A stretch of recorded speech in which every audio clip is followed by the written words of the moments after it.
Bonjour à tous et bienvenue sur Tales pour l'épisode 3. Déjà, ouais. Je suis avec Antoine. Salut tout le monde, ça va Jean ? Voilà, et du coup moi c'est Jean. Salut Antoine, comment tu vas aujourd'hui ? Eh ben ça va, tu m'as mis un petit vent quand je t'ai demandé si ça allait, mais je ne le prends pas personnellement bien sûr. Non écoute, ça va, mois de décembre, voilà quoi, pas trop de jeux de rôle en ce moment, il y a les fêtes, on n'a pas le temps de jouer, mais on espère que ça reprenne en janvier bien sûr. Pas mal de pledges quand même ces derniers temps, beaucoup de choses qui vont arriver dans plusieurs mois. Ne dis pas le mot interdit, genre ne dis pas le mot interdit. Mais en tout cas, on espère reprendre les sessions début janvier je pense, pour tout ce qui est jeu de rôle. Et puis aujourd'hui, on vous parle d'un jeu de rôle qu'on apprécie tout particulièrement, n'est-ce pas Jean ? Un jeu de rôle, on va dire, en tout cas différent. On a parlé de Tales from the Loop et de Cthulhu, l'appel de Cthulhu, qui sont deux jeux de rôle plutôt orientés enquête, plutôt orientés ambiance et mystère. Et là, on va parler d'un jeu de rôle qui est à l'opposé de ce genre de jeu. Alors à l'opposé... Je ne dirais pas à l'opposé, mais en tout cas, effectivement, il y a des composantes qui n'existent pas du tout dans les deux premiers jeux et qui sont présentes dans celui-là. Alors, on va dire que si le jeu de rôle était un continuum, un spectre, et que le côté narratif était d'un côté, celui-ci, même si jamais il reste un jeu de rôle et qu'il est très narratif, il n'y a pas de problème, surtout par des aspects un peu particuliers. Il est quand même très différent sous plein des aspects des deux premiers qui se ressemblent. Sur l'ambiance mystérieuse, on reste un peu dans le mystère, mais il y a autre chose qui s'ajoute, quoi. Alors, du coup, le jeu de rôle, vous le savez, vous avez vu ici dans le titre, c'est Alien, le jeu de rôle de Free League, traduit en français par Arkham Asylum. Et Antoine, est-ce que, avant qu'on commence à développer un petit peu autour de ce jeu, tu aurais une petite histoire à nous raconter autour de ce jeu, un petit vécu traumatisant ou non ? Écoute, l'intégralité des vécus sont traumatisants, tu le sais bien pour moi, surtout dans ce jeu de rôle particulier. Non, mais on a beaucoup aimé la rubrique qu'on a fait la dernière fois avec les moments marquants. Voilà, un peu d'autocongratulation. On l'a écouté, on était là, putain, c'est pas mal quand même et tout. Donc ça, plutôt bien. Et on a décidé de demander des moments marquants, mais pas que à nous, et du coup de demander aussi aux joueurs et aux joueuses qui sont autour de notre table, avec qui on joue régulièrement. Donc je propose qu'on demande d'abord à eux, et puis je raconterai mon anecdote peut-être après. Qu'est-ce que t'en dis ? Allez, parfait. Donc comme vous allez fortement le deviner, ils sont pas là avec nous en train d'enregistrer, donc on va les laisser parler, et puis on reprendra juste après. Voilà, on va commencer par accueillir Jessie. Salut Jessie. Elle t'a dit bonjour au moins ou... Oui, elle m'a dit bonjour, t'inquiète. Quand je repense à Alien, moi je pense à une scène où j'étais un personnage qui avait une addiction, et donc j'avais besoin à ce moment-là du jeu de laisser libre cours à mon addiction et d'y répondre en fait. Et donc mon personnage va se mettre à explorer le vaisseau sur lequel nous étions, sachant que c'était un vaisseau qui était inconnu. C'est un vaisseau qui était perdu dans l'espace, inconnu.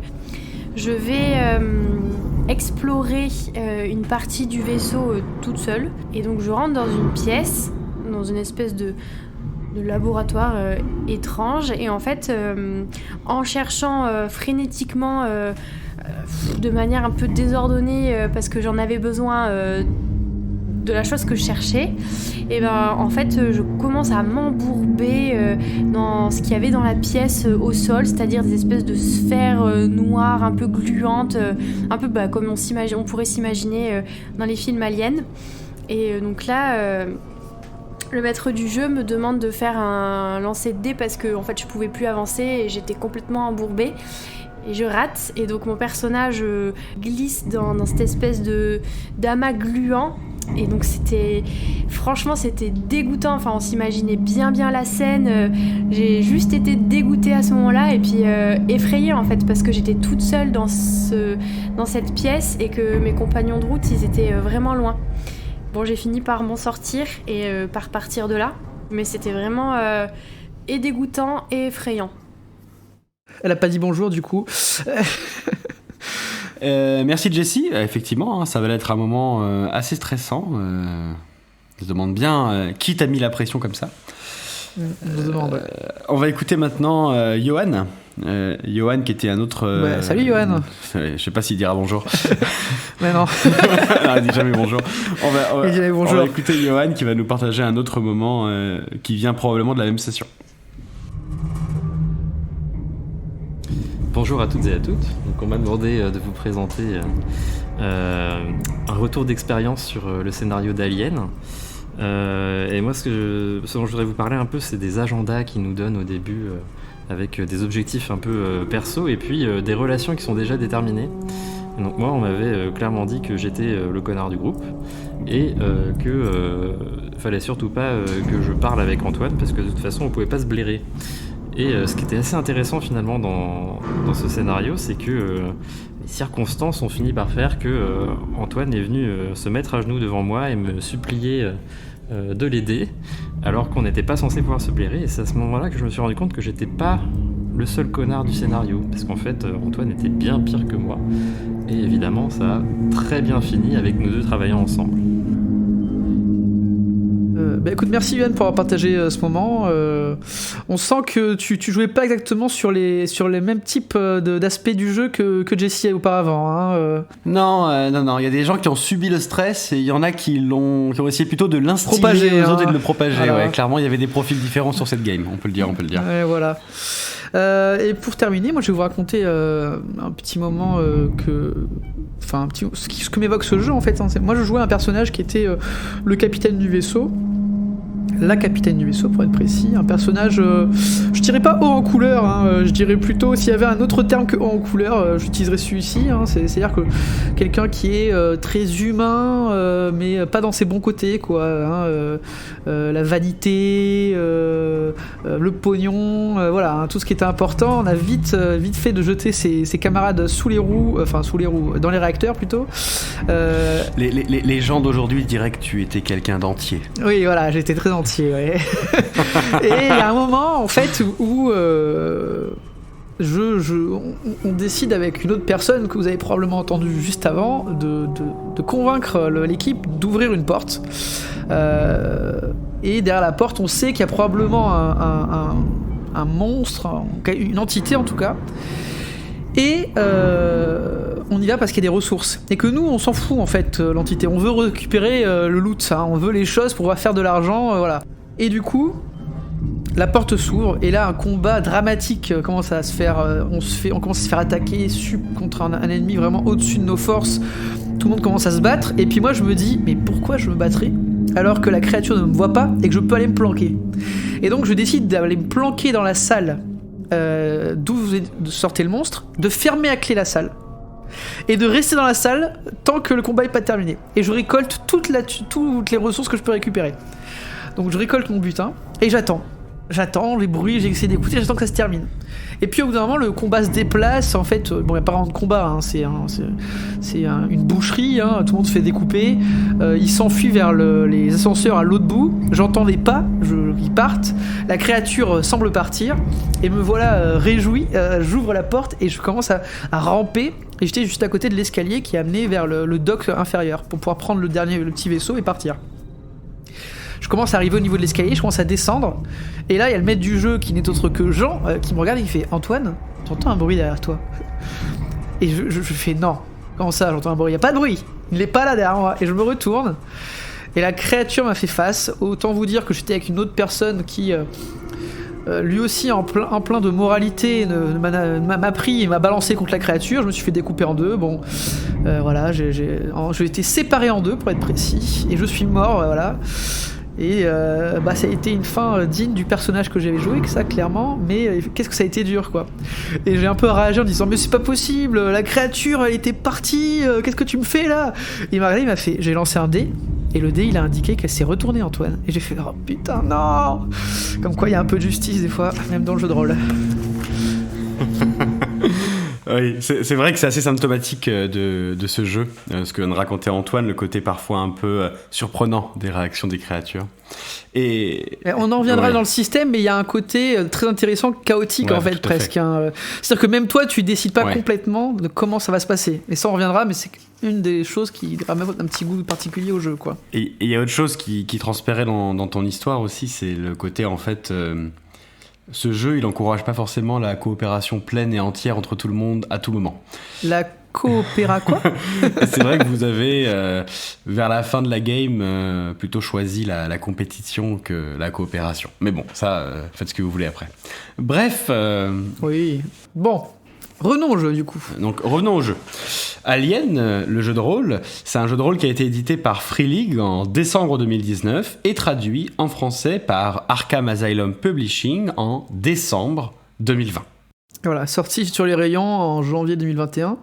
On vous promet vraiment toujours qu'on n'a pas de conflit d'intérêt avec Arkham Asylum ou Free League. C'est juste qu'effectivement, on aime bien leur jeu, on n'y peut rien. Et qu'en ce moment, ils en sortent beaucoup. Il y a ça aussi. Effectivement. Tous les 6 mois, 1 an, il y a un nouveau jeu qui sort. Et bon. Et voilà. Et nous, pauvres péons qu'on est, eh ben, on craque. Bon. Ce jeu, il a été dirigé par Thomas Aronstam pour Free League. Voilà, important de citer les noms des gens qui travaillent toujours, dessus. Ouais. Et il a comme particularité également d'avoir des novellistes qui ont travaillé à l'élaboration de scénarios. On en reparlera après. Et l'un des principaux est Andrew Gaskin. Ouais, c'est un novelliste de science-fiction assez réputé et qui a effectivement travaillé sur la plupart des scénarios disponibles pour l'instant dans le commerce, ce qui en font des scénarios quand même, on va dire, bon, on en reparlera, mais plutôt de grande qualité. Hein. On voit que ça n'a pas été écrit par n'importe qui. Ce jeu, du coup, tu t'en parlais, il a reçu des prix, non Ouais, il a reçu des prix, notamment aux Ennies, les Ennies, qui sont des prix décernés au jeu de rôle tous les ans, avec plusieurs catégories. Et Alien a reçu le prix pour le meilleur jeu en 2020. Et il y a également une boîte d'extension qui est sortie l'année d'après, dont on parlera après, le Destructeur des mondes, qui a reçu lui aussi des prix aux Ennies de 2021, notamment pour la meilleure aventure, la meilleure cartographie et la meilleure production value. Voilà, les Ennie Awards, c'est une histoire, c'est comme un peu les As d'or ou les Grog d'or, des choses comme ça. C'est pour décerner des prix. Donc il y a les jeux de rôle, mais il y a aussi, ils en font aux jeux de plateau, etc. C'est un peu comme des Oscars des jeux, quoi, pour être simple. Oui, on peut dire ça. Bon, l'univers du coup Alien, on connaît, enfin la plupart des gens connaissent. Si vous connaissez pas, eh ben arrêtez ce podcast et allez voir Alien, le 9e passager. Et puis le 8e, Antoine, le 8e. Ils étaient 7. Mais en moi fait... également, je vais arrêter le podcast et je vais aller revoir le 8e passager. Après, tu peux dire, oui, il y avait un chat, donc en fait, ils étaient 8, donc c'est le 9e. On peut débattre. Voilà, on peut débattre. Bon, tout ça pour dire que c'est un univers qui est très connu. Est-ce que tu peux nous en dire un peu plus ? Alors, Alien, c'est un univers effectivement assez connu, avec une genèse un peu particulière. À la base, il y avait une équipe qui avait été montée par Alejandro Jodorowsky, un artiste qui est sud-américain, si je dis pas de bêtises, et qui avait pour ambition de faire une adaptation de Dune au cinéma, et qui pour ça avait réuni énormément de personnes pour travailler dessus à Paris. Et notamment, il y avait Moebius, Chris Foss et Dan O'Bannon, qui étaient scénaristes dans cette équipe-là, et qui, suite à l'avortement, ça comme vous voulez, du projet de Dune, a, pour se consoler, c'est comme ça que l'histoire le raconte en tout cas, écrit le scénario d'Alien. Et il se trouve qu'une grosse partie de l'équipe, des gens qui travaillaient sur ce Dune, notamment le créateur du design de l'Alien, Giger, venait de cette équipe.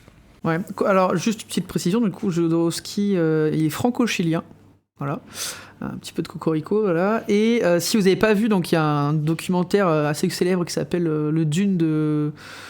Jodorowsky's Dune, il s'appelle. Jodorowsky's Dune, on vous conseille de le regarder parce que c'est quand même vachement, c'est super intéressant, quoi. C'est un film qui s'est jamais fait, mais qui déclenche des fantasmes et les gens imaginent... Dans l'imaginaire collectif, ça serait le Dune ultime qui, voilà, et le fait qu'il n'ait jamais fait, il continue un peu à faire que cette légende existe. Un peu, voilà, on parle du Dune ultime qui a jamais été fait. Ils en font beaucoup dans ce documentaire, mais c'est vrai qu'il y a ce côté, t'as l'impression que finalement toutes les idées avortées de Dune ont donné naissance à d'autres films derrière. Alien est un exemple, mais il parle de Star Wars, il parle de plein de choses. Ah oui, et puis bon, la direction artistique, il y a Moebius, il y a quand même des gens de fous. Non, c'est la légende un peu autour de ce truc. Savoir ce qui est vrai maintenant, c'est compliqué, mais c'est vrai que le documentaire est vraiment bien, il nous montre un peu les arcanes de la production, enfin voilà, c'est assez intéressant, mais c'est pas le sujet de ce podcast. Non, c'est pas le sujet. Donc on pourra en reparler. Donc du coup, après l'arrêt de ce film, Dan O'Bannon a écrit le 8e passager, Alien le 8e passager, et propose à une société de production, Brandywine, qui va produire ce film et mettre, on fait l'histoire rapidement, c'est pas un film c'est pas un podcast sur l'histoire du film, mais va finir par mettre Ridley Scott à la réalisation de ce film pour Alien, du coup le 8e passager. Le 8e passager, sorti en 79, du coup. C'est un film qui, quand il est sorti, il a un peu révolutionné le genre, quand même. Et moi, j'ai cette anecdote, quand même, que je raconte à chaque fois, mais qui me fait rire, c'est que ma mère, elle me raconte ça, elle l'a vu au cinéma, à l'époque où il est sorti. Et il y a une scène mythique, la scène du dîner. Et quand la scène du dîner s'est jouée, il y a des gens qui se sont levés, qui sont sortis du cinéma. C'était trop dur pour eux à voir. Tellement, avant ça, il y avait jamais... Enfin, si vous voulez, ça a vraiment été une fracture. C'était l'un des premiers films de science-fiction un peu épouvante, horreur, comme ça, avec cette ambiance assez particulière. Avant, bon, il y avait les films à la Kubrick, 2001 Odyssée de l'espace, etc., beaucoup plus cérébraux, quoi. Là, il y avait ce côté organique, presque. Et c'est vrai que les gens, à l'époque, n'étaient pas du tout habitués. Et donc, je trouve ça assez marrant. Là, les gens qui se levaient, et qui sont sortis de la salle, c'est un truc qui n'existerait plus aujourd'hui, quoi. Parce qu'ils étaient trop choqués par la scène. Ah, c'est vrai que c'était un film de série B initialement qui s'est devenu un film grand public et qui était pas censé être vu par des gens initialement, j'imagine, comme ta maman. C'était peut-être pas la volonté de base. Ah ouais. J'ai revérifié, ma mère a bien regardé le film. C'est des gens qui sont sortis, hein, c'est pas elle. Elle n'est pas sortie. Ah, juste la légende s'effondre. Voilà. Donc voilà, le film qui a pas trop mal vieilli, hein, c'est-à-dire que vraiment, vous pouvez, si vous l'avez pas vu, bon, je pense que vous l'avez tous vu, mais si vous l'avez pas vu, n'hésitez pas à le regarder, ça a pas trop mal vieilli. Voilà, et il y a eu donc plusieurs films dans la franchise. On va dire que sur l'axe principal narratif de base, il y en a 4. Ça, tu me corriges hein, si je me trompe. Non, c'est ça, il y a 4 films de la saga principale, on va dire. Il y a Alien, le 8e passager, du coup, je me corrige. Il y a Aliens, avec un S. Il y a le 3e, le 4 je l'ai, mais le 3 je sais plus. Alien 3 et Alien Résurrection. Oui. 4, voilà. On va peut-être pas détailler tous les films parce que parce qu'il n'y a pas besoin, je pense. Non, juste, ils ont tous été... Les 4 ont été réalisés par des réalisateurs assez importants, hein, puisqu'on a, on a Ridley Scott, James Cameron, David Fincher et Jean-Pierre Jeunet pour les 4 premiers films. Pas mal, ouais. Ensuite, il y a eu d'autres films, on va dire, un peu annexes avec les Aliens vs Predator. Et depuis, donc assez récemment, il y a eu 2 nouveaux films par Ridley Scott qui est un prologue à Alien avec Prometheus et Alien Covenant.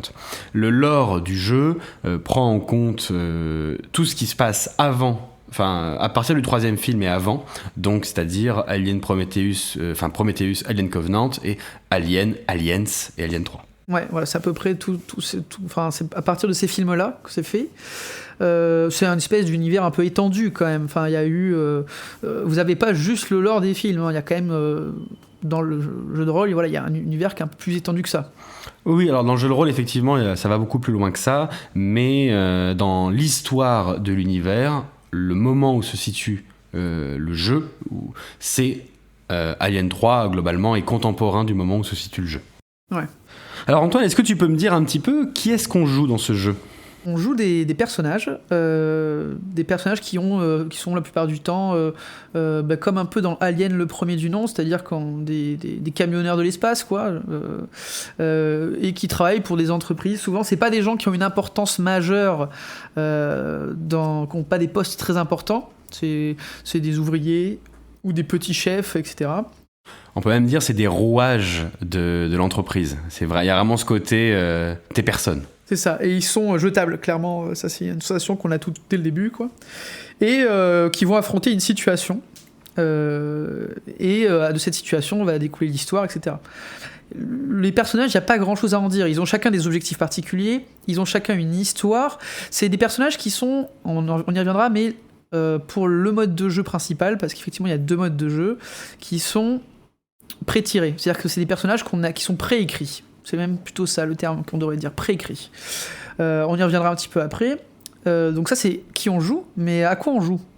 Alors c'est là où ça devient un petit peu particulier et où finalement ce jeu de rôle se démarque un peu. C'est que dès le début, et c'est écrit assez vite dans les livres de ce jeu, il existe ce qu'ils appellent 2 modes de jeu. Il y a un mode dit classique qui a été assez peu développé pour le moment et qui sera probablement beaucoup plus développé dans les bouquins qui vont sortir bientôt, qui est le mode de campagne, hein, qui est un mode où vous avez une création de personnages assez classique, où vous distribuez des points dans vos compétences, vos attributs, et vous décidez les caractéristiques de votre personnage. Avec un monde ouvert. Avec tout un système de création, avec un monde très ouvert, et finalement une liberté laissée au MJ pour faire un peu ce qu'il veut. Il y a énormément de background dans le bouquin de base pour faire ça. Et vous avez un autre mode qui s'appelle le mode cinéma, qui a été créé pour vous rendre et vous donner le feeling des films. C'est vraiment l'objectif, c'est ce qui est noté. L'objectif de ça, c'est de vous donner le feeling de ce que c'est d'être un personnage dans un film Alien. Et dans ce mode-là, dans le mode cinéma, tout est écrit à l'avance, ce qui veut dire que chaque personnage a un background qui est écrit, des réactions qui sont écrites, les feuilles de personnages sont effectivement toutes faites, les personnages sont pré-tirés, et les scénarios sont écrits phase après phase, comme un film en actes. Il y a plusieurs actes, avec finalement des objectifs de personnages qui vont évoluer en fonction de l'histoire. Et les personnages reçoivent des objectifs dans la première partie du scénario, qui vont évoluer qui sont déjà définis avec l'évolution du scénario. Et ça, c'est assez particulier parce que du coup, les joueurs, vont vraiment interpréter leurs personnages et mettre finalement assez peu d'eux-mêmes dedans. Un petit peu, hein, mais il y a vraiment un côté, leur personnalité et leur volonté, ce qu'ils veulent faire est déjà défini par le jeu et par les gens qui l'ont écrit. Ouais, donc ça aide pour les gens qui n'ont pas l'habitude. Du coup, moi je voudrais mettre c'est pas un bémol, mais juste n'ayez pas peur. Hein, ce n'est pas parce que tu as dit que les réactions étaient préécrites. Il reste du jeu de rôle. Enfin, il reste de l'interprétation Évidemment. de personnage. Il y a un guide, en gros, où on vous donne un guide en vous disant voilà, votre personnage il va vouloir plutôt ça, plutôt ça, plutôt ça. Voilà son objectif. Et après, c'est à vous de l'interpréter. Hein. Il n'y a pas cette sensation d'être contraint. Enfin, je veux tout de suite le dire, voilà, n'ayez pas peur, c'est pas un script. On vous donne un guide, on vous donne un cadre, et il va falloir jouer avec ce cadre, mais vous avez complètement le moyen d'interpréter son personnage comme on veut. Hein. Vous faites ce que vous voulez, mais le jeu vous encourage à aller dans le sens du personnage. Vous allez avoir un système de récompenses, de points, ce qu'ils appellent des points de récit, qui sont un peu des points de destin, hein, que vous gagnez si jamais vous réussissez les objectifs de l'acte de votre personnage. Oui, bien sûr. Mais ce que je voulais dire, c'est qu'il y a quand même une part d'interprétation encore. C'est pas tout scripté, c'est pas linéaire, quoi. Donc on a parlé de ces différents modes de jeu. Les types de scénarios, c'est des scénarios plutôt à mystère quand même. C'est-à-dire qu'il se passe quelque chose, vous savez pas quoi, et il va falloir essayer de comprendre et surtout de survivre. C'est ça la particularité importante par rapport au jeu qu'on vous a présenté avant, c'est que dans ce jeu-là, il faut essayer de survivre. Alors bien sûr, il faut essayer de survivre dans les autres, mais je veux dire, il n'y a pas cette pression constante de à tout moment ça peut péter. Là, dès le début, vous allez vite comprendre qu'en fait, il y a quelque chose qui se passe et qu'il va falloir faire quelque chose pour essayer de survivre, sinon ça va pas bien se passer. Le mode cinéma, c'est un mode qui veut te faire vivre l'expérience d'un film, et dans les films, Oui. Les personnages, ils meurent un peu à des moments, à un moment tu passes une porte, l'alien était là et c'est tant pis pour toi. Et donc du coup, il y a vraiment ce feeling là où à tout moment ça peut te tomber dessus. Et d'ailleurs, pour pouvoir assumer ça et pouvoir continuer à faire jouer les gens un maximum, tous les PNJ sont écrits et il y a une possibilité de pouvoir donner un PNJ finalement à un joueur qui est mort pour pouvoir continuer à le faire jouer. Ce qui est vraiment intéressant. Ce qui permet vraiment de tuer les gens sans avoir quelqu'un qui reste à ta table à attendre. C'est un jeu qui a une mortalité assez importante. Ouais. Voire très importante, et c'est dans l'ADN du jeu de son personnage, il meurt, et il y a un système très bien pensé qui effectivement tous les PNJ sont écrits comme des personnages, et à tout moment si votre personnage meurt, le maître du jeu va vous donner une nouvelle fiche de personnage et vous allez pouvoir incarner après un petit temps de bien sûr il y aura quelques minutes où les autres vont faire quelque chose, le temps de retrouver que vous rencontriez le groupe. Vous allez pouvoir vous imprégner du personnage et changer. Ça permet de ne pas avoir quelqu'un qui meurt au bout d'une heure et il reste 3 heures de jeu et il fait rien. Il y a toujours quelque chose à faire. Donc ça, vraiment, c'est un système qui est plutôt très sympa et qui a vraiment cette tension. On n'est jamais content quand même de perdre son perso. Hein. C'est pas des persos en papier mâché où on s'en fout, on les balance. Non. Vous allez voir, quand il meurt, vous n'êtes pas content quand même. Hein. Donc on a parlé un peu de ça. Un personnage, comment ça se forme du coup ? Il y a des compétences, des attributs, c'est ça ? Ouais, c'est ça. Donc sur votre fiche personnage, effectivement, là on retrouve en fait le système de Free League qui ressemble un peu à Tales ou à Coriolis, où vous allez avoir des attributs donc qui correspondent, qui chiffrent en fait vos compétences physiques ou psychiques avec force, agilité, esprit, empathie, qui essaient de juste mettre d'un score sur votre force physique ou des choses comme ça, et des compétences qui en découlent, qui sont plus spécifiques au jeu, qui vont vous permettre de faire des actions. Donc vous allez avoir combat, mobilité, pilotage, ce que vous voulez, et les compétences à chaque fois dépendent de vos attributs. Voilà, c'est représenté c'est un cercle un peu, et en fait c'est comme un arbre de compétences, c'est-à-dire que vous avez l'attribut principal, la force, et dans la force il y a 3 compétences qui s'en rapprochent, enfin qui découlent de cet attribut, et il y en a 3 pour chaque, donc ça fait un total il y a 4 attributs, et du coup il y a 12 compétences au total. On parle un petit peu. Quel calculateur, quel cerveau, quel homme incroyable. 4 fois 3. Voilà, 4 x 3, 12. Merci bien. Bah, écoute, je me suis trompé sur le nombre de passagers. Fallait pas que je me trompe sur un cadenas de calcul. Fallait que tu te rattrapes. Exactement. Ouais. Donc, on parle un peu de la mécanique de résolution. La mécanique de résolution de ce jeu, c'est la même que Enfin, c'est la même. Non, c'est très ressemblant à Tales. Donc, on va dire c'est la même avec un twist. Avec un twist qui est très important et qui fait toute la saveur du jeu. On va y revenir. Mais du coup, ce système, c'est le Year Zero Engine. Donc, ça, à la base, c'était, je pense, du coup, dans le jeu de rôle mutant Year Zero. Et ça a été transposé un peu dans tous les jeux de Free League. C'est-à-dire que c'est ce fameux système à D6. Vous lancez un nombre de D6 et ce qui est, on va dire, que vous obtenez en additionnant vos attributs et vos compétences. Si vous faites un test de pilotage et que pilotage, c'est en rapport avec, c'est un rapport avec l'agilité, vous prenez votre nombre de compétences de pilotage, vous avez 3, vous avez 4 en agilité, donc ça fait 3 plus 4, ça fait 7, et oui, toujours, incroyable. Et vous lancez du coup 7 dés. Sur ces 7 dés, qu'est-ce qu'il faut voir ? Il faut voir si vous faites un 6. Si vous faites un 6, c'est réussi. Parce que la plupart des actions demandent une réussite. Si vous faites plus de réussites, vous pouvez acheter des effets supplémentaires ou faire quelque chose d'incroyable. Voilà, vous pouvez acheter, vous le faites très rapidement, vous réussissez la prochaine action du même genre automatiquement, etc. Mais le twist du coup, c'est quoi ? Alors, le twist. Attendez, donc déjà il y a ça, il y a ce système. Et en plus de ça, il y a ce pool de dés qui est le pool de dés classique, et vous avez un autre pool de dés qui s'appelle les dés de stress. Oui, ce jeu il gère le stress des personnages pour essayer de simuler un petit peu le côté oppressant du jeu. Vous allez avoir un score de stress qui va augmenter au fur et à mesure du jeu. Et ce score de stress, il vous permet de jeter plus de dés. Je m'explique, lorsque vous allez jeter les dés, en plus de votre compétence et votre attribut, vous allez avoir le score de stress à ajouter au nombre total de dés que vous jetez. Donc au lieu de jeter, comme dans l'exemple d'Antoine pour le pilotage, 7 dés, si vous avez 3 de stress, vous en jetez 10. Moi aussi, je sais compter. C'est bien. Et sur ces dés, il y a également une phase de réussite sur la phase 6, comme pour les dés normaux, mais il y a également une face avec un facehugger sur la face 1 qui, lorsqu'elle apparaît, va vous amener des petits ennuis. Vous jetez les dés, vous réussissez, tout va bien. Vous jetez les dés, et quel que soit le résultat, si un facehugger apparaît, à ce moment-là, on ne regarde pas votre résultat. Et vous allez devoir faire ce qu'on appelle un test de panique. Votre personnage s'est fait submerger par le stress. Et vous devez faire un jet de panique. Le jet de panique, c'est pas compliqué. C'est juste, vous jetez un dé 6, et vous additionnez votre résultat au dé avec votre barre de stress. Et avec ce résultat-là, votre MJ va vous donner une conséquence, réussir ou non votre action avec plus ou moins de malus. Donc, vous lancez les dés. Vous lancez un D6. À ce D6, vous rajoutez les points de stress, ça vous donne un score, et le MJ, selon ce score, il va vous dire bon là c'est bon, ça fait rien, et on continue l'action, et si vous avez réussi l'action, elle reste réussie. Et si vous, à partir d'un, plus c'est haut, plus c'est terrible, et à partir d'un certain niveau de score, déjà vous ratez votre action, quoi qu'il se passe, même si vous avez des réussites, c'est fini. Et vous allez avoir des réactions, et ça va s'enchaîner, et ça peut avoir des réactions en chaîne. Ça peut faire monter votre niveau de stress et tous ceux autour de vous. Il peut se passer plein de choses. Donc, c'est un système qui est à double tranchant, parce que vous allez avoir besoin d'avoir des points de stress pour réussir des jets de dés compliqués, parce que ça rajoute un pool de dés supplémentaire, donc ça vous fait plus de dés à lancer. Et effectivement, quand on a 15 dés à lancer, c'est mieux que 6.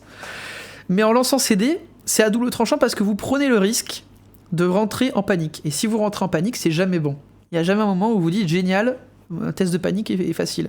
Et plus vous êtes stressé, plus votre test de panique est difficile, et plus vous avez de chances de faire n'importe quoi. Donc c'est un nouveau système qui en fait vous demande de gérer ce pool de dés de stress en plus, et qui est une mécanique super importante parce que vous avez besoin d'avoir du stress pour pouvoir réussir. Parce que plus on est stressé, plus on est fort, j'en sais rien. Je dirais pas qu'on a besoin d'avoir du stress, t'exagères un peu. On va dire que t'as plus de dés à lancer, donc tu vas mieux réussir, mais t'as pas besoin d'avoir du stress. Tu l'accumules un peu malgré toi. Oui, ça c'est sûr, t'as raison. On l'accumule malgré toi, mais clairement dans certains combats, si tu arrives avec 0 stress, c'est pas la peine.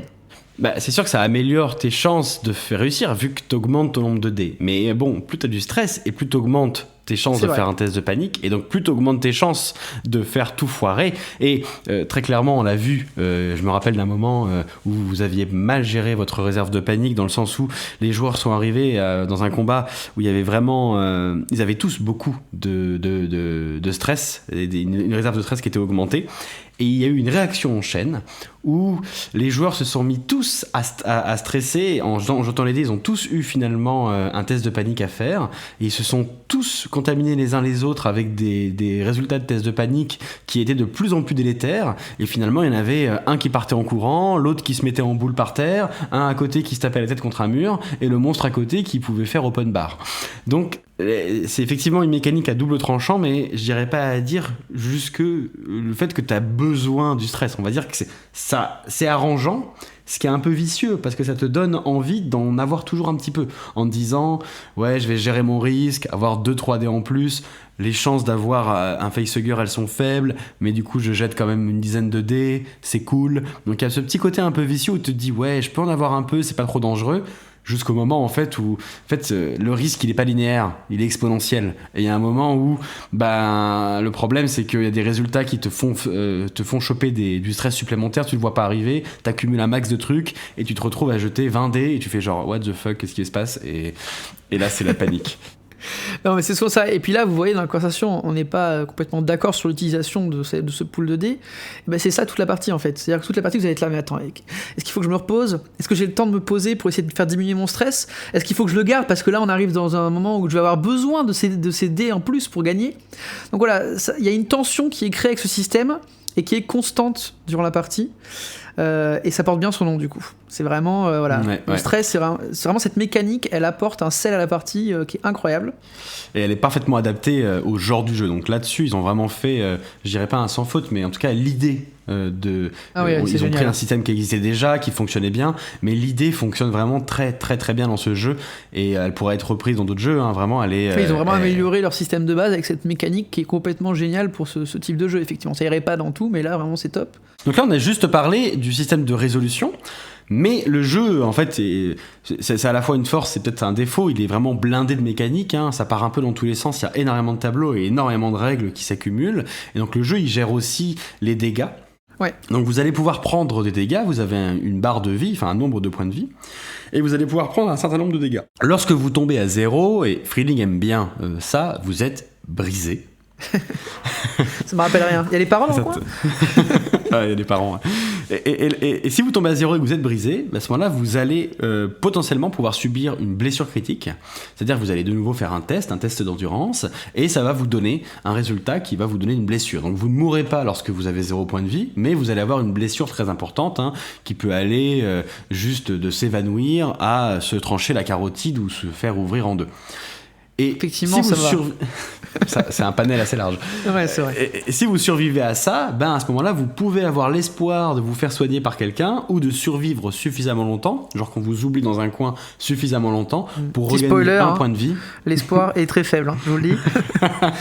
Quand vous arrivez à la table critique, souvent, commencez à préparer le fait que vous allez prendre un autre perso.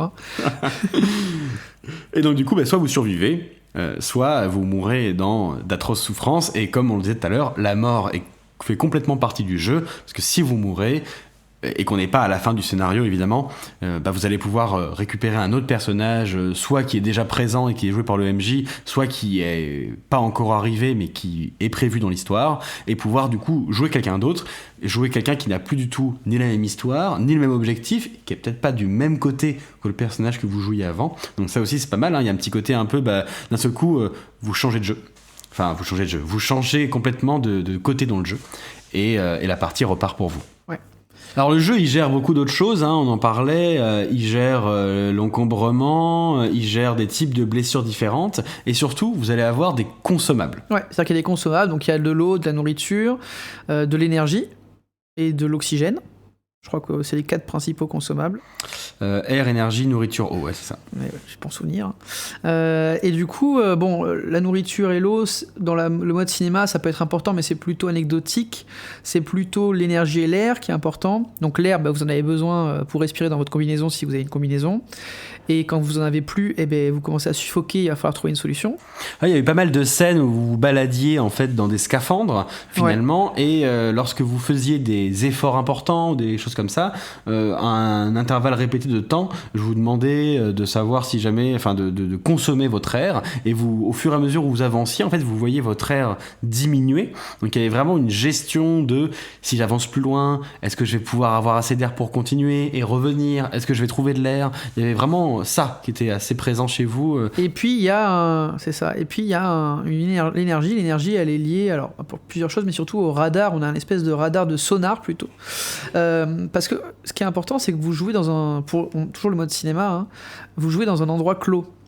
C'est-à-dire que souvent, voilà, il y a un plan, et vous allez vous déplacer dans un endroit clos, un vaisseau la plupart du temps. Et donc vous pouvez déclencher votre sonar là pour détecteur de mouvement, on va dire. Détecteur de mouvement, ouais, c'est plutôt ça, pour savoir s'il y a du mouvement autour de vous. Et donc comment ça se passe? Vous utilisez votre énergie. Donc c'est le même système pour tous les consommables. Donc vous avez 5 en énergie. Vous lancez 5 dés de stress. Donc c'est les dés jaunes, on y reviendra. Et si jamais vous faites entre 2 et 6, il se passe rien et vous perdez pas d'énergie, même pour l'utilisation. Et si vous faites un 1, un facehugger, pour chaque facehugger que vous faites, vous perdez 1 d'énergie. Donc si vous lancez vos 6 dés d'énergie et vous faites 6-1, vous n'avez plus d'énergie. Ça a tout pompé. Ça arrive rarement, hein, clairement, mais voilà, ça peut arriver plus vite. Et donc il y a ce système, c'est encore plutôt intéressant hein, de gérer les consommables, c'est plutôt élégant. Et vous avez ce détecteur de mouvement qui est un élément super, notamment dans le scénario où on a joué nous, où vraiment on entend des bruits, on sait que ça se déplace, mais on sait pas d'où, c'est loin, c'est pas loin. C'est amusant c'est amusant. C'est bien que tu parles de ça en fait, parce qu'effectivement c'est une mécanique importante, c'est le détecteur de mouvement, parce qu'en fait vous allez jouer sur une map. Ça c'est important, on n'a pas encore parlé. Le jeu est fait, alors on peut le jouer sans, hein, mais le jeu est fait pour être entièrement joué sur une carte. Chaque pièce est présente avec des tokens, des pions dans la version physique, hein, qui sont prévus pour représenter les personnages et permettre d'avoir une spatialisation du jeu qui est importante, et chaque joueur déplace son pion et il y a vraiment une cartographie. Ça se passe pour le mode cinéma souvent dans un milieu clos, enfin c'est pas un petit milieu clos, mais si on devait comparer à de l'Heroic Fantasy, ce serait comme un grand donjon avec plusieurs niveaux, etc. Ça serait, pour comparer, pour faire simple. Donc on va arriver à la partie un peu touchy, hein, quand on dirait sur ce jeu. Moi je trouve pas qu'il y a de problème particulier, mais ce jeu de rôle, il y a, pour ma part, je trouve, il y a quand même une composante de jeu de plateau. Alors, j'explique où je veux en venir. C'est-à-dire que vous avez ce système de map, effectivement, où vous allez avoir les cartes, donc l'environnement où vous pouvez vous déplacer, où vous avez vos pions. Et vous allez déplacer vos pions en disant on va aller vers ce couloir-là, donc vous déplacez vos pions. Et le maître du jeu, lui de son côté, il a aussi une autre map où lui il place les pions des entités qui se déplacent, qui sont cachées aux yeux du joueur. Et donc vous avez ce système où vous allez rentrer doucement dans une pièce et il va vous dire là il n'y a rien. Et vous vous retournez et paf, dans l'ombre en fait il y avait un monstre, et il va vous poser le monstre devant tout le monde sur la map, et ça va créer un effet de surprise, etc. Donc il y a cette tension qui est amenée aussi par la découverte du lieu, qui est une composante un peu de jeu de plateau. Et il y a une autre composante qui peut faire rappeler un peu... alors, c'est pas vraiment le jeu de plateau, le jeu de société en général, c'est les objectifs cachés dont on a parlé un petit peu, c'est-à-dire que vous allez avoir un personnage qui, à chaque acte du scénario, va avoir un nouvel objectif caché qui est donné par le maître du jeu sous forme de carte, avec écrit, voilà, votre personnage, il veut ça, c'est son objectif durant la partie. Et ça fait un peu, ça ressemble un peu à des jeux de type avec des rôles cachés, et du coup ça amène une suspicion sur l'équipe de joueurs, etc., qui amène une ambiance complètement folle. Et du coup ils ont emprunté quelques éléments, alors à qui est la paternité des éléments, on va pas en discuter, mais ils ont emprunté quelques éléments comme ça du jeu de plateau pour, on va dire, rendre plus riche un peu la partie, et ça amène un côté qu'on retrouve pas dans beaucoup d'autres jeux de rôle en fait, parce que c'est pas quelque chose qui ressemble à du dungeon crawler avec du couloir porte-monstre, trésor, non, c'est pas ça. C'est plus, y a ce système de déplacement et qui amène une espèce d'anxiété, d'angoisse dans le jeu, et qui a un ajout qui est génial. Donc ça, c'est un des très bons côtés. Et il y a quand même, c'est pas un défaut, mais ce jeu, il est clairement fait pour être joué en présentiel. Oui, mais pour moi, ça, c'est pas un défaut. Mais, bon, actuellement, avec la période, c'est plus compliqué des fois de jouer en présentiel.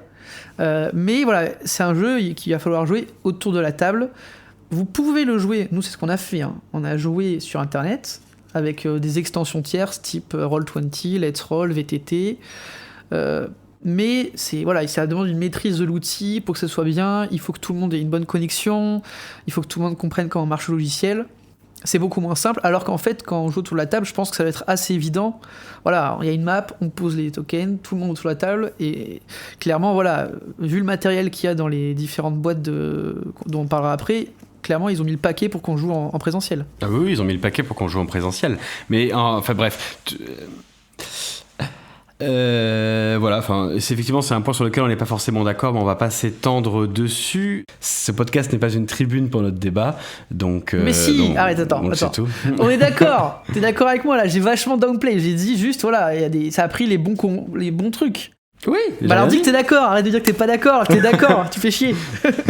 Ça, je vais le laisser. Je vais pas le couper. Vous voyez comment il est? Arrête. Voilà. Voyez avec quoi je traite. Ouais, c'est ça. Ouais. Horrible. Le tyran. Horrible. Allez.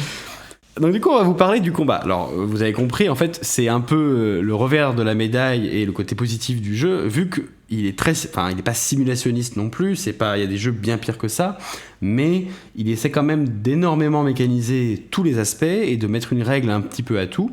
Et avec la composante de cartes, les combats sont aussi gérés de manière un petit peu particulière. Particulière. En tout cas, elles sont pas gérées facilement comme dans Tales ou comme dans l'appel de Cthulhu, où c'est juste un test pour faire une action. Là, vous allez devoir gérer le côté spatial de votre personnage, et ils ont vraiment en plus intégré le côté le temps qui passe de façon importante dans le jeu. Lorsque un combat se déroule, donc Antoine en a parlé, d'un seul coup vous explorez une salle et là bam, il y a une créature qui est là et elle est devant vous, elle vous attaque. Le MJ va vous commencer par, si vous êtes en présentiel, tirer des cartes et vous faire tirer au hasard tous une carte qui correspondra à votre tour dans le jeu. C'est l'initiative. Oui, c'est ça, vous tirez l'initiative. On va tous jouer dans l'ordre de l'initiative, et chaque personnage, lors d'un tour, il peut jouer une fois ou deux fois, ça dépend des personnages. Globalement, la plupart des joueurs jouent une fois, et les monstres peuvent jouer 2 fois, 3 fois, 4 fois dans le même tour. Ce sont des choses qui arrivent. C'est vraiment génial. Les monstres sont plus forts, c'est comme ça. Et chaque joueur aura le droit à son tour à globalement une action rapide et une action lente, c'est-à-dire se déplacer un petit peu et tirer, ou se déplacer un petit peu et taper, ou alors se déplacer beaucoup.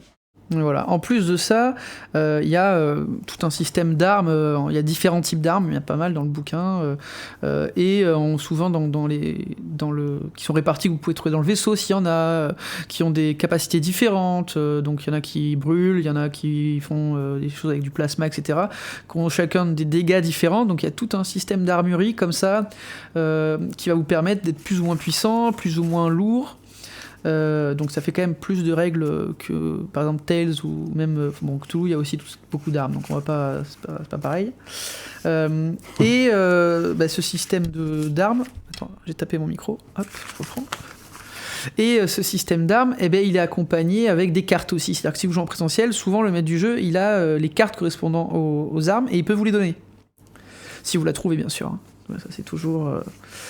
Donc, on a fait un peu le tour de tout ce qui est combat. Bon, c'est très rapide, vous verrez, il y a un peu plus de règles que ça. Il peut y avoir des gens qui peuvent... Voilà, il y a des mécaniques différentes avec des gens qui font le guet, qui apportent des... Bon. C'est ça, vous pouvez attraper des personnages humains, on va dire, les attraper pour pouvoir les saisir et les blesser.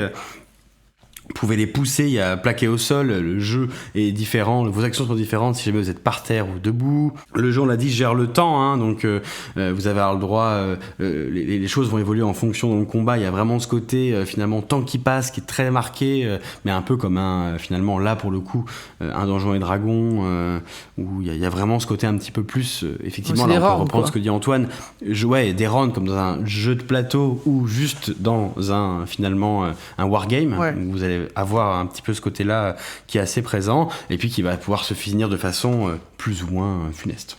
Ouais, plus souvent funeste qu'autre chose d'ailleurs. On peut dire qu'on a fait le tour des mécaniques là, on va dire des grosses mécaniques, même si jamais le jeu en a effectivement beaucoup et des fois il faudra peut-être faire le tri dans les mécaniques que vous utilisez ou celles que vous utilisez pas. Il y en a certaines, par exemple pour le scénario qu'on a fait avec Antoine, que j'ai pas utilisé, que j'ai simplifié, et d'autres dont on n'a pas parlé, et pour éviter de spoiler d'éventuels joueurs qu'on a utilisés. Voilà, il y a d'autres mécaniques très intéressantes, mais dont on ne peut pas vous parler parce que ça pourrait spoiler.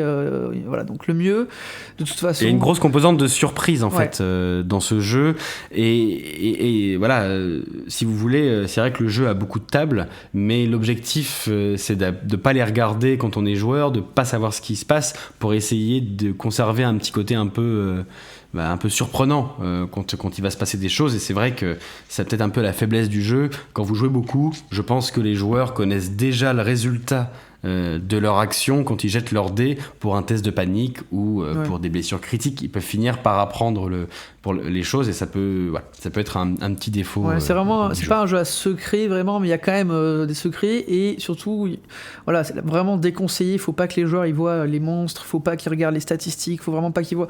C'est ça qui est voilà, vous avez une créature en face qui vous semble puissante, mais à quel point elle est puissante, c'est bien de pas le savoir. C'est amusant que tu dises ça en plus, parce que c'est vrai que ça a été un truc qui a été un peu bizarrement géré au début, dans le sens où sur le premier combat que vous avez eu, vous avez vraiment eu une chance assez insolente avec le monstre qui était en face de vous, qui finalement a foiré ses jets de dés, et vous les avez tous réussis, vous l'avez dégommé, et vous êtes mis à marcher dans le vaisseau en conquérant, comme si jamais... En fait, vous étiez des bêtes et que vous n'étiez pas du tout dans un jeu qui était censé vous faire peur. Et c'est ce qui a fait que sur la rencontre d'après... Oui, bon, on s'est fait défoncer, vous y êtes allé un peu en mode non mais c'est bon, on maîtrise, tout va bien. Ben, il avait un espèce d'énorme, je sais plus si c'était une grosse clé à molette ou un truc comme ça, il allait attaquer le machin, et je lui ai dit là vraiment, t'attaques le xénomorphe comme ça, à main nue. Ouais, ok, vas-y. Pour notre défense, c'était pas un xénomorphe. C'est vrai. Et oui, il y a autre chose dont on n'a pas parlé qui est très important dans les combats, c'est ce côté un peu, dont on parlait au début, un peu chaotique, un peu anarchique du comportement des entités ennemies en fait. C'est-à-dire que...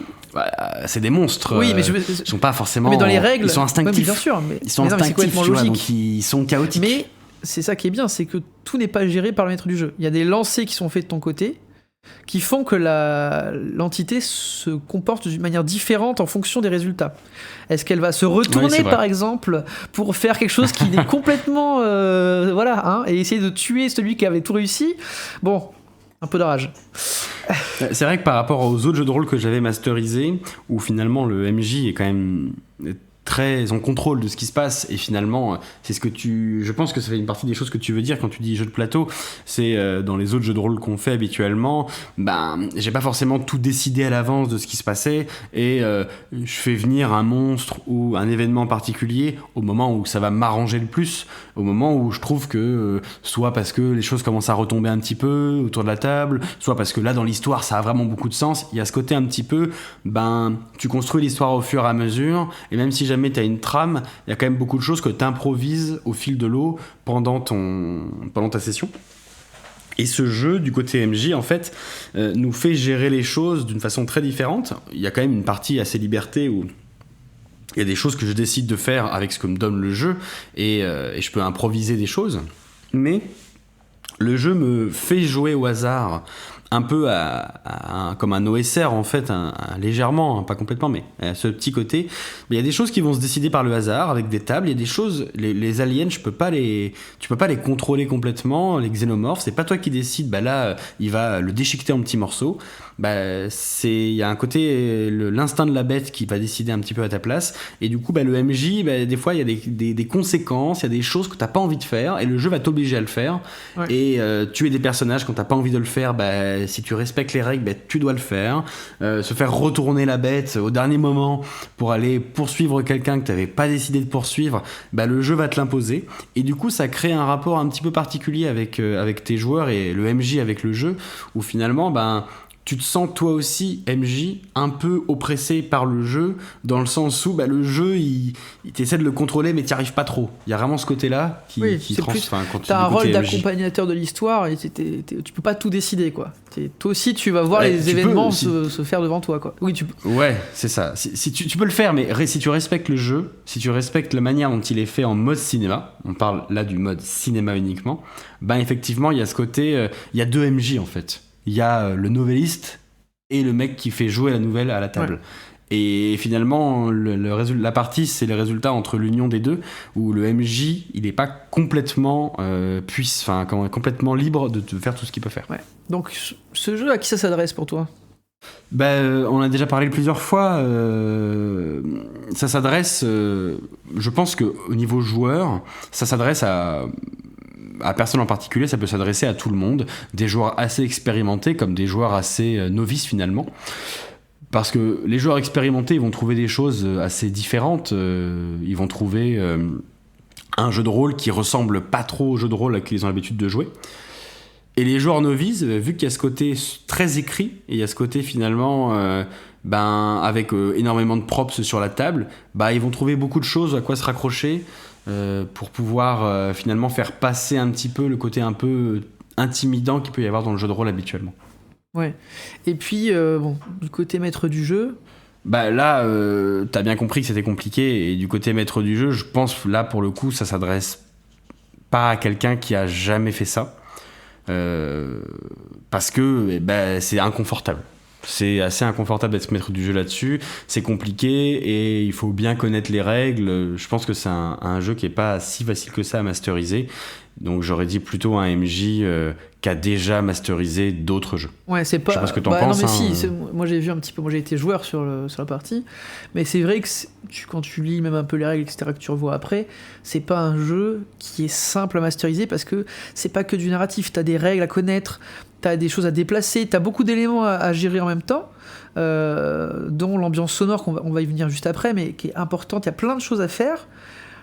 Et c'est-à-dire que tu peux pas te concentrer uniquement sur ton rôle de maître du jeu. Et je pense qu'il faut avoir une certaine déjà, pas aisance, mais un peu quand même, et habitude d'avoir masterisé pour que le flow coule tout seul, quoi, pour pas qu'il y ait d'accro. Donc je dirais pas non plus qu'il y ait besoin d'avoir 40 ans de carrière de jeu de rôle derrière, mais par exemple... ce qu'on n'a pas. Ce qu'on n'a pas déjà, voilà. Mais par exemple... on a parlé de Tales, ce serait bien que par exemple vous ayez déjà joué à Tales ou un autre jeu, et que vous ayez fait par exemple au moins 4-5 parties dessus. Ça demandera beaucoup plus de travail que jouer à du Tales, même du Cthulhu, c'est différent comme type de jeu, mais par exemple Tales ça ressemble, c'est un peu les mêmes mécaniques on va dire en termes de jeu, de système de jeu, c'est la même base de jeu, quoi. Ça demande beaucoup plus de préparation et c'est quand même beaucoup plus complexe à gérer que du Tales from the Loop. Ouais, puis même si vous voulez faire respecter le côté cinéma, vu qu'il y a beaucoup de choses écrites et finalement de jets à faire, au-delà de la préparation, pendant la partie finalement, si on veut que ça coule, mais respecter le fait que le MJ puisse pas tout improviser, parce que finalement, on l'a tous vécu sur des sessions où la partie va pas du tout dans le sens où tu veux que ça parte, t'arrives en improvisant 2-3 choses, à redresser la situation, à remettre les joueurs dans le bon sens, tu te débrouilles parce que quand t'es MJ, t'apprends à improviser. Là, si jamais tu commences à jouer comme ça sur ce jeu-là, à trop improviser et à ne pas respecter la trame du jeu, tu perds ce feeling cinéma quand tu joues, encore une fois, en mode cinéma. Donc ça rend le truc un peu difficile, je pense. C'est une expérience de MJ qui est un peu différente. Non, c'est sûr. Et puis même, quand tu voyais quand on partait en Bretagne et qu'on faisait du Tales, des fois tu commençais à préparer la session le matin à 10h et le soir c'était fait quoi. Tout était prêt, on jouait, il n'y avait pas de problème. Là clairement, je pense pas que tu puisses sortir Charlotte of Gods le lundi matin à 10h et nous faire jouer à 19h le premier acte. Ça demande un peu plus de travail. Effectivement, c'est compliqué. Donc, oui, ça, oui, voilà, ça c'est un peu pour qui ça s'adresse. Ensuite au niveau de l'ambiance, bon, je pense qu'on en a parlé un petit peu, voilà, c'est une ambiance angoissante. Non, il manque un truc dont on n'a pas encore parlé. Et on va en reparler encore une fois. C'est quoi ? L'ambiance, c'est Audio Tabletop. Ah oui. On va finir par penser qu'on est sponsorisé par Audio Tabletop, je pense. Non, voilà, il faut, voilà, c'est un jeu, moi là, c'est le jeu des effets sonores, quoi. Celui-là. Clairement. Alors, faut pas en abuser, comme toujours, mais franchement. Si, vous pouvez en abuser. Non, mais je veux dire, il n'y a pas toutes les 4 secondes un nouvel effet, quoi. Mais clairement, pour ce jeu, mais c'est fait pour. Je sais pas s'ils ont. Enfin, clairement, il y a toute une section spéciale quasiment pour ça. Je crois que ça s'appelle Alien d'ailleurs. Ouais, ou Alien, Starship Alien, je sais plus, Alien Ship ou un truc comme ça. Ouais, tout à fait. Tout ce qu'il faut. Il y a l'ambiance du vaisseau métallique, il y a le bruit des comment on dit, des fans de ventilateurs, des aérations. Des aérations de ventilateurs qui tournent, il y a tout. Et vous avez tout. Ouais, c'est clair, ce jeu, si vous voulez le sonoriser, les musiques, ça peut faire un bel effet, je sais pas, hein, mais je pense que avoir un environnement sonore plus qu'une musique d'ambiance, c'est mieux parce que ça va renforcer ce côté. En plus, le jeu, il se veut un peu simulationniste, donc avoir assez peu de musique finalement et juste des bruits, avec des bruits de trucs qui rampent des fois, des bruits gluants, des bruits de pas métalliques, les bruits de vaisseaux comme tu l'as dit, avec les bruits d'aération, ça peut vraiment finir d'achever votre ambiance qui va être autour de votre table avec vos maps, vos pions, enfin tout ça, rendre le truc absolument jouissif. Alors on vous conseille plutôt de mettre une ambiance sonore à base de bruit et qu'une musique. Pour une fois, je trouve que la musique, il n'y a pas vraiment de musique adaptée. Après dans certaines situations possibles, mais l'ambiance sera bien retranscrite par une ambiance sonore uniquement. D'ailleurs, il y a est-ce que dans la boîte il y a des choses type musique préparée, tu sais, t'avais des trucs d'alarme, tout ça? Non, tout ça. Alors il y a une grosse communauté qui bosse et qui, qu'elle soit anglo-saxonne ou française, pour livrer justement des vidéos autour, vu on va en reparler après quand on va parler de la gamme, il y a 2 gros scénarios qui ont été produits pour le moment, et qui sont le Chariot des Dieux et le Destructeur des Mondes. Il y a beaucoup de trucs qui ont été faits, que ce soit des aides de jeu, mais sonores et visuels, autour de ces 2 gros scénarios. Donc tu peux trouver des choses qui sont plutôt fan-made, en tout cas de super qualité. Moi je me rappelle, c'était dingue quoi, les bruits d'alarme, les trucs comme ça, les interactions avec Mover. Ils ont pillé les films Alien. Bon, clairement ça, voilà, quoi. Vous pouvez tout prendre, il y en a plein sur internet, c'est super. Ouais, il y a tout ce qu'il faut. Donc on a fait un peu le tour du système de jeu, voilà, c'est un jeu qui nous a énormément enthousiasmé quand même, ça vous pouvez l'entendre déjà quand on raconte. Alors on y a joué, on a fait que Chariot of God, on n'a pas encore fait la deuxième partie, et on a fait 3 sessions de 5 à 6 heures chacune. Ouais, en gros, 3 bonnes grosses sessions, et puis en Destructeur des Mondes on va le faire bientôt, il faut on voudrait le faire en présentiel parce que vraiment on aimerait voir ce que ça donne en présentiel, on est sûr que ça doit être dingue, et donc on est en train de prévoir un week-end pour faire ça. D'ailleurs juste c'est assez amusant parce que quand tu regardes la boîte de Chariot des Dieux, donc nous on a joué ça en 15-18 heures. Eux, ils mettent 2 heures. Ouais, 2 heures 2 heures c'est des fous furieux. 2 heures même par acte, c'est impossible. Nous, Non, ils mettent 120 minutes. 120 minutes. C'est pas une blague. Pour le Chariot, alors là, Arkane ou Free League, je sais pas ce que vous avez fumé, mais même 2 heures par joueur, c'est pas possible, quoi. Genre, et en plus, après, nous on digresse beaucoup quand on joue. On voit une sortie d'aération pendant 4 heures. Mais qu'est-ce qui se passe si on l'ouvre alors que nous on fait pas les side quests, on fait les side quests, et puis un jour on arrive à la main quest, je sais pas comment. Mais quand même, toi c'est plutôt attends, mais il y a un problème de conception dans ce vaisseau et ça va absolument revoir ça. Voilà, moi j'achète des actions, je suis parti sur le Bitcoin là. Enfin bon, c'est complètement con. Bon, on a fait un peu le tour de ça, on disait la gamme. Bon, la gamme, ça va être plus rapide que la semaine dernière, enfin que le mois dernier, parce que le mois dernier que tout le monde n'en pouvait plus tellement il y avait de trucs. Mais c'est un jeu naissant, donc il n'y a pas beaucoup de trucs dans la gamme, et en plus la gamme elle est un peu spéciale. Pour une fois, on va pas dire la même chose que les 2 dernières fois, parce que là elle est un peu particulière. Alors Alors le premier truc qui est sorti, Antoine, c'est quoi? C'est le kit de démarrage, ou starter kit. Donc c'est bien de l'appeler kit de démarrage parce que c'est pas un simple kit d'initiation. Ça en a tous les éléments, mais ça a plus. Ouais, en fait, c'est même. Enfin, toi, moi, là, on n'est pas d'accord. Je trouve que c'est même pas un kit d'initiation. C'est pour ça qu'ils ont mis kit de démarrage. Il y a un côté. En fait, il n'y a pas de kit d'initiation. Non, mais je veux dire qu'il y a tous les éléments dans le sens où t'as tous les. Tu pourrais croire que c'est juste ça, et en fait, non, c'est pas juste ça. Donc, déjà, ça coûte combien? Enfin, tu pourrais croire jusqu'au moment. Voilà, tu pourrais le croire jusqu'au moment où t'arrives à la caisse et tu fais genre. 47,50 €? Ouais, 47 €. Quoi? Attends, mais d'habitude, à côté de D&D, c'est 19 €. Attends, c'est quoi le délire là? Il y a quoi dedans? Un lingot d'or? Bah presque. Donc du coup effectivement dans la boîte qui coûte quand même relativement cher mais qui est bien grosse, il y a comme d'habitude dans les kits d'initiation. C'est une boîte en carton dur. Voilà déjà ça. C'est une boîte en carton dur avec dedans le core book allégé. Donc il y a un vrai livre de base dont on parlera juste après qui existe, et souvent dans les kits d'initiation vous avez une version light de ce livre de règles. Donc là il fait quand même 100 pages, donc c'est quand même un bon petit livret de règles.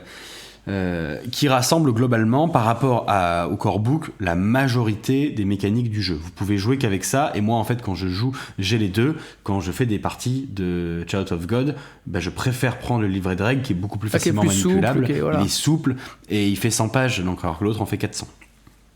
Donc vous avez ça. Vous allez avoir des dés. Alors on y reviendra, mais vous allez voir que le prix juste pour les dés déjà c'est intéressant. Vous allez avoir des dés, vous allez avoir 2 sets de dés. Donc on l'a dit, il y a les dés normaux et les dés de stress. Donc vous allez avoir 10 dés standards qui sont noirs et 10 dés de stress qui sont jaunes. Donc ça fait 20 dés au total. Donc sur les dés noirs, il y aura juste le 6 où c'est une espèce de cible qui est mise à la place du 6 pour les réussites. Et sur les dés de stress jaune, il y aura le 1 qui sera remplacé par un facehugger et le 6 qui sera toujours remplacé par une cible. Et ensuite vous avez tout ce qu'il vous faut pour jouer au scénario qui s'appelle du coup Chariot of God, le chariot des dieux, qui est un scénario hommage à Alien 1. Ouais. Vous allez avoir un livret d'une 50aine de pages qui n'est que du scénario pour le préparer. Et ensuite, que des props à mettre, des accessoires à mettre sur votre table pour pouvoir animer votre partie. Donc vous allez avoir les plans de tout l'univers jouable pour Chariot of God, enfin de tout ce qui va être explorable dans la session, imprimé en grand sur plutôt un papier plastifié de bonne qualité. Vous allez avoir des fiches de personnages pré-tirées, avec du coup des fiches personnages pré-remplies, avec les photos de vos persos, etc. Vous allez avoir des petits marqueurs en carton pour pouvoir vous déplacer sur la map, avec des marqueurs pour les monstres, des marqueurs pour vous, et des petites cartes à jouer qui vont permettre d'avoir des choses sur la table, les cartes d'initiative pour jouer. Vous allez avoir les cartes de tous les objets que vous pouvez trouver dans la game, et à chaque fois les cartes des personnages que vous allez pouvoir rencontrer, ainsi que les objectifs de ces personnages. Donc il y a vraiment énormément d'accessoires. Beaucoup de matériel, ouais. Et ce qui est assez drôle en plus, et de matériel, et ce qui est drôle ou pas, c'est que finalement il y a des choses comme les cartes d'initiative ou les choses comme ça qui sont pas trouvables dans le commerce à part. Donc en fait, le seul moyen de se les procurer actuellement, c'est d'acheter le kit de démarrage. Ouais. Donc déjà ça c'est le kit de démarrage. Ensuite il y a le livre de base. Le livre de base c'est 49,90 €, donc le prix d'un livre de base plutôt classique, une 50aine d'euros, 400 pages. Qu'est-ce que tu peux en dire du livre de base, Jean? Il est très bien, hein, donc vous allez avoir 150 pages de règles et ensuite énormément de lore. En fait la majorité du livre de base c'est du lore avec l'univers d'Alien, comment la chronologie, les monstres, je sais pas moi, l'univers géopolitique. En fait, c'est plutôt un livre de base, mais qui va être fait pour les gens qui veulent faire soit approfondir leur univers, soit jouer en mode campagne, mais dont je me suis assez peu servi pour masteriser Chariot of God. C'est un beau bouquin, enfin, c'est assez joli, donc c'est tout en couleurs. Bon, les couleurs c'est quand même plutôt sombre, hein, mais ça se lit très bien. Il y a un scénario dedans? C'est vrai que t'as raison, ils ont mis le paquet sur la DA, il y a un côté très aéré, il y a énormément d'artwork dedans, c'est vrai qu'il est très beau, ils auraient pu le faire plus petit s'ils l'avaient souhaité, et il y a un scénario dedans qui s'appelle Hadley's Hope, qui raconte la fin c'est un préquel à Aliens, donc le deuxième film de James Cameron. C'est ce qui se passe juste avant que la colonie commence à se barrer en cacahuète sur LV426. mais qui est fait pour faire une Donc soirée. ça, C'est un scénario de 4 c'est ou 5 plutôt heures. un one-shot. Donc bon, ça, voilà, livre de base. Et ensuite, on va arriver à quelques éléments qui fâchent un petit peu au niveau de la gamme. Enfin, qui fâchent. Si, si, tu peux le dire. C'est vrai que c'est... moi, je m'en étais pas rendu compte, et quand tu me l'as redit, j'ai fait genre... Quoi ? Donc déjà, Ah d'accord. les dés. Bon, les dés, on va en parler rapidement parce que voilà, vous avez bien compris qu'il vous faut 2 sets de dés différents pour jouer à ce jeu. Donc c'est-à-dire que soit vous avez votre propre set de D6 à la maison, il vous en faut au moins une dizaine de chaque et de 2 couleurs séparées bien distinctes pour pouvoir jouer. En sachant que dans Tales, on avait dit que bon, les dés ils étaient bien, mais que c'était pas nécessaire d'avoir le logo 6. Clairement, là, pour une lisibilité de l'action et que ça se passe de manière fluide, les dés de stress, si vous devez bien regarder où il y a des 1, où il y a des 6, etc., ce sera plus chiant à regarder. Clairement, les dés, ils ont leur utilité là parce que les iconographies sur les dés permettent de lire l'action en 2 secondes quand on les a. Le problème, c'est qu'un set de dés, c'est 15 €. Donc en fait, si on veut jouer avec le livre de base, c'est 30 € de plus juste en dés, déjà. Donc ça, je vous avoue que 30 € de dés pour pouvoir jouer au jeu, ça fait mal, hein. Ouais. En plus, si jamais tu pousses le truc, vu que le MJ fait des jets de dés de son côté, alors il n'a pas besoin de dés de stress peut-être, mais des fois si, parce qu'en fait les PNJ ont du stress. Donc, en fait, il faut presque un set de dés du côté MJ, un set de dés du côté joueur, ce qui fait en fait 4 sets de dés au total, hein, puisque 2 x 2. Voilà, donc rien que ça déjà, en fait, quand vous voyez le starter kit qui est à 47,50 et les sets de dés Ventura Park qui sont à 30 €, tu te dis juste, attends, mais... Est-ce qu'on prendrait pas 2 kits de démarrage? Non mais je veux dire, le kit de démarrage à 47,50 €, t'enlèves 30 balles de dés, ça fait pour 17,50 €, t'as tout le reste. Non mais attends, ça c'est voilà. Donc le kit de démarrage il est intéressant. Voilà. Bon, ça c'est les dés. Ok. Ensuite, il y a un autre truc, il y a l'écran. Alors l'écran c'est 25 €. L'écran il est beau. C'est un bel écran avec, enfin moi l'illustration est complètement dans le thème. Après à l'intérieur t'as des tables pour le mettre du jeu. Donc l'illustration, ouais, t'as raison, elle est sobre, elle est dans le thème. À l'intérieur, juste j'en parle parce que c'est plus moi qui les ai vus, elle est très utile pour le coup. Typiquement dans Tales, on en parlait, il n'y a pas énormément de règles. L'écran, il est sympa, surtout celui de l'extension, celui de Things, mais finalement, il n'y a pas tellement de règles à se rappeler, donc tu le regardes pas forcément beaucoup. L'écran d'Alien, vu que tu n'arrêtes pas de faire des jets sur des tables, et que les tables, elles y sont, pour le coup, la partie MJ est vraiment très très bien. Ouais. Bon, ceci dit, pour 25 balles, vous avez l'écran et un poster A2 de l'univers connu. Bon, ça peut être sympa, mignon à poser sur la table, affiché dans votre chambre, je sais pas. Mais franchement, c'est tout. Il n'y a rien d'autre. Et moi, je trouve que c'est un peu pauvre. Quand tu vois que pour Cthulhu, les accessoires du gardien à 24,95, t'as l'écran, t'as une aide de jeu avec de quelques pages souples pour pouvoir t'aider dans tes parties, t'as 2 scénarios, t'as des cartes supplémentaires, t'as des pré-tirés. Enfin, il y a du matos avec, quoi. Là, 25 balles, t'as l'écran. Et puis t'as un poster, ouais, quoi. t'as raison. Là, ils auraient au moins pu donner des belles fiches perso. Franchement, en fait, c'est ça qui voilà, manque. au moins des belles fiches perso. Bon, après, c'est le côté, on joue beaucoup en cinéma, en mode cinéma, donc les fiches perso, t'en as moins besoin. Et franchement, on n'aurait pas craché sur un scénar, quoi. Hein. Ouais, un scénar à la limite, ça peut être dur à écrire en mode cinéma, donc pourquoi. Non, mais les fiches perso, moi je comprends pas qu'ils en aient pas mises. En fait, il n'existe pas actuellement de fiches perso un peu jolies que tu peux acheter, parce que effectivement, ils les fournissent dans les boîtes de base pour les personnages pré-tirés, mais tu es obligé de les imprimer toi-même. Ils auraient pu nous les mettre dans voilà, dans l'écran. C'est les deux, les dés et ça, bon, dans la gamme, je trouve que bon, pas fou. Et enfin, la dernière chose, c'est la première extension, enfin le premier supplément, qui est une nouvelle boîte, du coup, hein, donc c'est beaucoup une boîte en carton dur, qui est le Destructeur des mondes, 29,90, et on l'a pas... 29,50, pardon. Et on l'a pas encore fait, mais ça ne saurait tarder, et ça, clairement, ça a l'air d'être de la frappe, comme on dit. Ouais, le premier scénar cinématique, c'était l'hommage au premier film Alien, hein, le 8e passager, claustrophobique, exploration, peur de se faire attraper par un alien. Le deuxième, on part plutôt sur un hommage à Aliens, avec un groupe de Marines qui arrive sur une planète. Ça promet effectivement d'être assez sanglant et probablement beaucoup de combats, et ça a l'air effectivement de défoncer. Quand on regarde un peu, c'est le même scénariste que sur le kit de démarrage. Ils annoncent aussi 120 minutes, donc si c'est les mêmes 120 minutes que le kit de démarrage, globalement, il va falloir 15 ou 18 heures. Mais par contre, vous pouvez pas jouer seulement avec ça. Vous pouvez pas acheter que ce truc-là, parce que dedans, il y a pas de dés, pas de règles. Vous allez avoir des maps, des cartes avec des objets et des véhicules, les fiches des pré-tirés, des cartes avec les objectifs des personnages, le livret du scénario, mais il n'y a pas d'éléments de base du jeu. Ouais, on a vu que les critiques avaient été plutôt dithyrambiques, et effectivement, donc toi tu l'as parcouru, ça a l'air super quoi. Donc bon, on a hâte de jouer. Oui, ça a l'air aussi bien que le premier qu'on ait fait. Et il y a un dernier élément qui n'est pas encore sorti, qui devrait sortir, d'après ce que j'ai compris, en février 2020. Il est sorti en anglais, mais il va sortir probablement en février 2022 en français, chez Arcane. C'est Colonial and Marines, donc c'est un gros bouquin de au moins 350 pages, hein, d'après ce qu'on... Enfin, ça...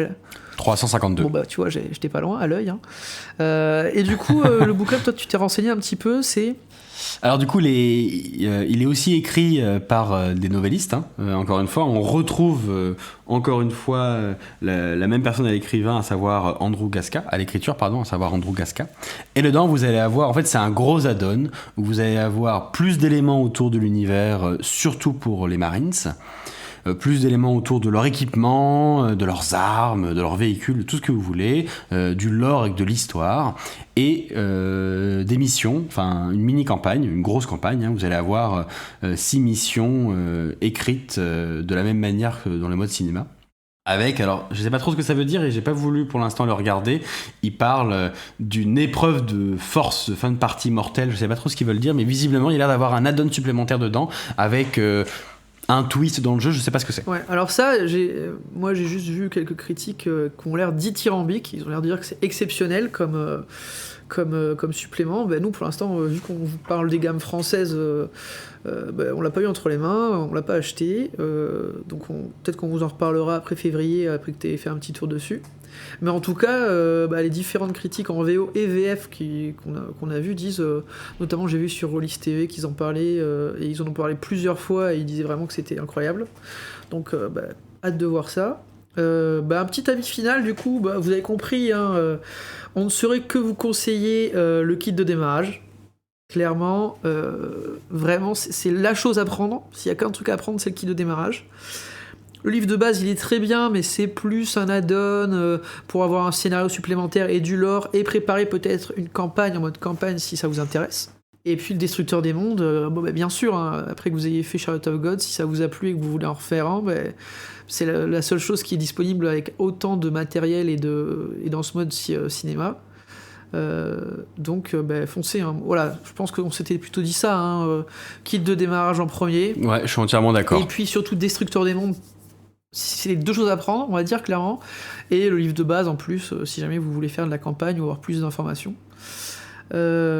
N'achetez pas les dés à l'unité. Voilà, sauf si vraiment, sauf s'il n'y a pas de problème d'argent chez vous, quoi, mais quand même ça fait mal, clairement. Tout ça, pour finir, vraiment, c'est une expérience à part entière ce jeu de rôle quand même. Nous, moi j'ai été sur les 3 parties, on a été soufflés, quoi. Une ambiance qui était folle, et en plus, nous on n'était pas en présentiel, donc autant dire que ça doit être d'autant plus dingue en présentiel. Donc on ne saurait que vous dire de foncer, je pense que c'est assez rafraîchissant comme expérience pour les vieux rôlistes parce que ça change un peu de ce qu'ils ont l'habitude de jouer. Et puis même, c'est quand même un objet ludique que moi je trouve un peu à part. Hein. Ouais, je suis d'accord avec toi, c'est assez cool. Et c'est vrai que pour une fois, on en parle souvent ça entre nous, Antoine, du fait que les mécaniques, en fait, toutes les mécaniques peuvent pas coller à tous les styles de jeu. Les mécaniques... pour moi, et je pense pour toi aussi Antoine, elles doivent être cohérentes avec ce qu'on nous fait jouer. Et là, dans ce jeu-là, avec le système qu'ils ont fait, ils ont vraiment réussi à mécaniser l'ambiance d'un film alien et finalement à mettre les joueurs sur la piste de ce que c'est que de ressentir de ce que c'est qu'être dans ce genre d'ambiance, ce genre d'univers. et ça marche super bien. Et c'est vrai que autour de la table, vous étiez stressés, et pas parce que il y avait une ambiance forcément très angoissante, je veux dire par rapport à un Cthulhu par exemple, qui est vraiment un jeu d'ambiance où il faut une immersion forte. C'était vraiment les mécaniques qui portaient en plus de tout ce qu'on pouvait faire autour. La narration, mais les clairement. mécaniques avaient un rôle très important. Elles sont de pair avec la narration dans ce jeu, et c'est vraiment une autre ambiance. Voilà, Cthulhu, rien à voir, c'est deux types d'angoisse et d'horreur différents, c'est vraiment pas comparable, et c'est des sensations vraiment top, donc on ne saurait que vous conseiller. Donc bon, depuis le début vous avez compris, on vous parle des jeux qu'on adore aussi, peut-être que dans les prochains épisodes on parlera de jeux pas qu'on n'aime pas, mais où il y a des points un peu plus clivants et il y a des choses qui nous ont moins plu. Mais là, pour l'instant, en tout cas, c'est clairement là, les 3 jeux dont on vous a parlé, c'est des gros coups de cœur et c'est vraiment des jeux qu'on affectionne particulièrement. C'est vrai qu'on joue quand même beaucoup pour nous, on joue pour s'amuser, et c'est vrai. Je ne viendrait pas à l'idée de jouer à un jeu qui nous fait pas envie, qui nous intéresse pas, mais peut-être qu'on se mettra un peu plus à jouer à des choses qui nous attirent pas forcément en premier lieu, mais pour faire l'effort de découvrir un peu d'autres choses. Exactement. On vous dit merci d'avoir écouté ce 3e épisode. On espère que donc vous pouvez réagir, on met quelques messages sur Twitter de temps en temps. Il y a aussi un post sur le forum de Black Book Edition. N'hésitez pas à nous faire des commentaires, des retours, des critiques. Nous on accepte tout sans problème. Ça fait toujours plaisir. Merci des retours pour les épisodes 1 et 2. On a eu quelques retours, ça nous a fait super chaud au cœur. Et puis on compte continuer sur ce rythme de environ 1 par mois. Peut-être qu'il y aura un nouveau format qui va se glisser entre 2 épisodes de temps en temps. Ça en cours de définition, Jean. Entre 2 épisodes, non. À la place d'un épisode. Oui. Disons que, on s'est rendu compte que un jeu alors on joue énormément, faut savoir, c'est pratiquement une activité bis maintenant là. On joue beaucoup avec Antoine. Mais on s'est rendu compte qu'un jeu de rôle par mois, ça va être compliqué de tenir un rythme. Si on veut suffisamment jouer pour pouvoir bien vous en parler, avoir du recul dessus, voilà, on n'est pas des rôlistes professionnels et on n'a pas assez de temps pour faire un nouveau jeu de rôle tous les mois. Et des plannings un peu complets, à ce rythme-là, ouais, c'est ça. Dans 6 mois, on a juste plus de jeux à vous faire, à vous chroniquer, si jamais on continue comme ça, parce que voilà. Et l'idée, ce serait effectivement de pouvoir vous proposer d'autres formats à la place d'épisodes présentation de jeux, et on est encore en train de définir ce que serait l'autre format. Si vous avez des idées, n'hésitez pas, vous pouvez mettre, ça nous aidera. Merci à tous d'avoir écouté. On a déjà quelques idées sur ce qu'on pourrait vous proposer. Oui, évidemment. Bien sûr. Avant de clôturer, Antoine, t'as une idée du prochain sujet pour le mois de janvier 2022 ? Pour l'instant, c'est pas certain. Il y a différentes propositions. On n'est pas à court d'idées. On a quand même quelques jeux devant nous. Et on aimerait inviter. Autour de la table, on va savoir qu'on a une équipe de joueurs. On va dire de joueurs de centre, enfin de core player, quoi, de joueurs de cœur, quoi, où on joue entre nous, et chacun masterise des jeux différents et masterise aux autres, etc. Donc ça nous permet de varier un peu les jeux auxquels on joue, et on va inviter ces joueurs pour parler de leurs jeux dans les prochains épisodes. Mais il faut on aimerait bien qu'il y ait une certaine continuité dans la qualité audio, donc il faut qu'on les invite chez nous, ou qu'ils se débrouillent d'avoir un matériel un peu particulier, donc on va se débrouiller. Alors on a évoqué peut-être de parler de Sombre, c'était une des possibilités. Il y a aussi Insectopia qui est en discussion avec Ben, donc à voir. Pour l'instant on ne sait pas. Alors c'est des jeux qu'on fera. De toute façon. La question c'est plus quand. C'est ça, le planning, il y a d'autres jeux, il y a Rêve de Dragon, qu'il va falloir qu'on fasse, mais ça fait 6 mois que je prépare et qu'on n'a pas joué, donc il faut que je finisse de préparer ça, mais là c'est les fêtes, donc le temps qu'on joue, voilà. Ouais. La Noénie, oui, alors ça, il y a beaucoup d'autres choses. On parle, mais bon, pareil, ça fait 1 an que tu prépares, faudrait peut-être qu'on joue. Donc voilà, vous voyez le problème, et c'est pour ça qu'on réfléchit à un format un peu différent qui nous permettrait de parler de jeux de rôle encore, mais peut-être de choses plus précises autour des jeux dont on a déjà parlé. Tout ça c'est en cours de réflexion, donc vous verrez bien ce qui va se passer dans les prochains mois. Sur ce, on vous dit merci pour l'écoute, et puis à la prochaine. Salut.